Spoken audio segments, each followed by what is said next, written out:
Hello viewers, আসসালামু আলাইকুম। কেরামতিয়া মসজিদ। কেরামতিয়া মসজিদ রংপুর শহরের মুন্সিপাড়ায় অবস্থিত একটি প্রাচীন মসজিদ। এই মসজিদের নামকরণ করা হয় হজরত মাওলানা শাহ কেরামত আলী রহমতুল্লাহ আলাই এর নামে।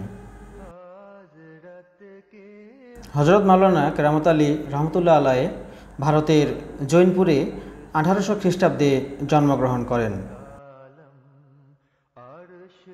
কথিত আছে তিনি ইসলামের প্রথম খলিফা হজরত আবু বকর রাদিয়াল্লাহু তাআলা আনহুর বংশধর ছিলেন। তার কেরামত দেখে জনসাধারণ তাকে কেরামত আলী নামে অভিহিত করে।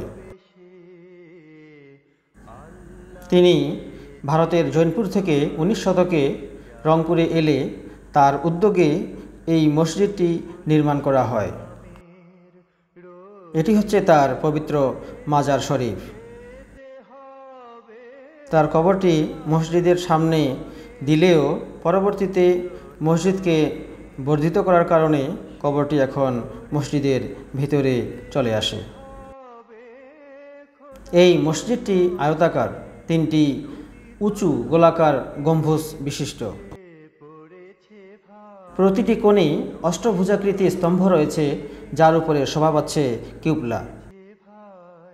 এর ভিতরের পরিমাপ 42 ফিট বাই 13 ফিট।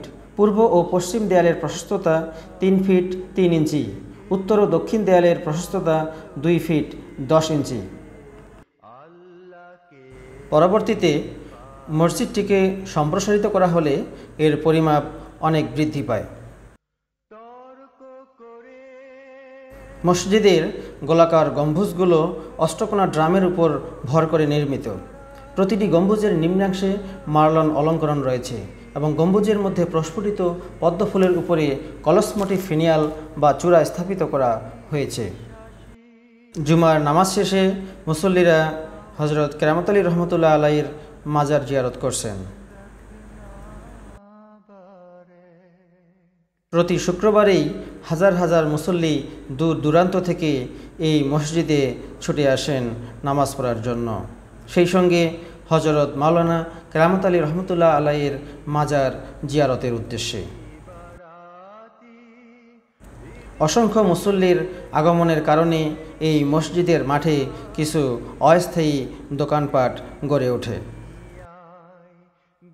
এই দোকানগুলোতে ইসলামিক বই পুস্তক, টুপি, তসবি, আতর, সুরমা সহ বিভিন্ন জিনিসপত্র পাওয়া যায়।